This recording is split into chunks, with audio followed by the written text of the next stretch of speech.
71-এর স্বাধীনতা যুদ্ধের সময় খালি কি হিন্দু সম্প্রদায় যুদ্ধ করেছিল?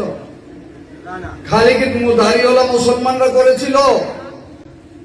হিন্দু, মুসলিম, বৌদ্ধ, খ্রিস্টান ঐক্যবদ্ধভাবে পাক হানাদারদের কাছ থেকে গণতন্ত্রকে রক্ষা করার জন্য, একটি স্বাধীন সার্বভৌম রাষ্ট্র করার জন্য 30 লক্ষ শহীদের রক্ত, আমাদের লক্ষ লক্ষ মা বোনের সংগ্রাম হানির বিনিময়ে অর্জিত এই স্বাধীনতা নাকি? আমরা 71-এর স্বাধীনতা যুদ্ধের পরে হিন্দু মুসলিম যারা আছেন বুকে হাত দিয়ে বলেন, এই দেশে যা যা চলতেছিল এই জন্য কি স্বাধীনতা আনছিলেন? আপনারা আনছিলেন? অনেকেই জানেন না, বয়স কম। ওই পাক হানাদার শালারা, আমরা কোন মাটিতে দাঁড়িয়ে মিটিং করছি? এটা হলো চিত্তসুধা রঞ্জন সাহেবের মাটি নাকি? সেই না? অতএব এই মাটিকে পছন্দ করেই তো আমি এখানে এসেছি এই কারণে 30 লক্ষ রক্তের বিনিময়ে এই স্বাধীনতা কেউ কুক্ষিগত করে রাখবে, এই জন্য কি স্বাধীনতা করেছিলেন? যাদের ভাই গিয়েছে, বোন গিয়েছে, যাদের বোনের ইজ্জত গিয়েছে, তাদের স্বাধীনতার উপলব্ধি, আর যারা দেশের বাইরে ছিল স্বাধীনতার সময়, তাদের উপলব্ধি সমান হবে? সমান অবশ্যই হবে না।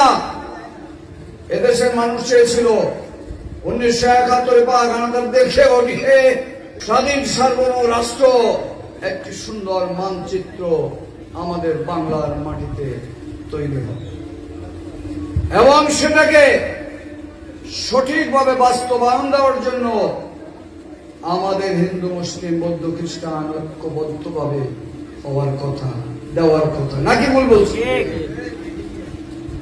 এখানে মুসলিম সম্প্রদায়ের লোক আছেন তো? হাত তোলেন তো দেখি কি পরিমাণ নামান। আমাদের হিন্দু সম্প্রদায়ের ভাই কাকারা কি পরিমাণ আছেন একটু দেখি। এরপরে আরো বেশি বেশি আপনাদের উপস্থিত হতে হবে, কারণ এখনো বিশ্বাস আস্থার অভাব অতীতে যেভাবে তৈরি করেছে, আওয়ামী লীগ যেভাবে তৈরি করেছে, হিন্দু সম্প্রদায়ের লোকদেরকে খাঁচার মুরগি বানাতে চেয়েছে। বলেছে ওরা তো আমাদেরই, ওরা তো আমাদেরই, কিন্তু হিন্দুদের জায়গা দখল করেছে বিএনপি বেশি না আওয়ামী লীগ বেশি? বলেন তো দাদা, আমার চেয়ে বয়স যাদের বেশি, আমি মিথ্যা বললে আপনারা বলেন। কিন্তু এই জন্য কি স্বাধীনতা করছিলেন? শালার পাক হানাদাররা হিন্দুদের পরীক্ষা করার জন্য লুঙ্গি খুলে দেখেছে নাকি? মিথ্যা শোনেননি গল্প? তাহলে পাক হানাদার আর রাজাকারের বাচ্চা তো ওইগুলো তো পাক হানাদার বাহিনী, ওই রাজাকারের বাচ্চারা এই ঘটনা ঘটিয়েছে। আমরা স্বাধীন রাষ্ট্রের হিন্দু, মুসলিম, বৌদ্ধ, খ্রিস্টান আমরা তো ভাই ভাই নাকি? আমরা তো ভাই ভাই নাকি? এই জিনিসটাকে মুছে দেওয়ার জন্য বারবার চেষ্টা করা হচ্ছে।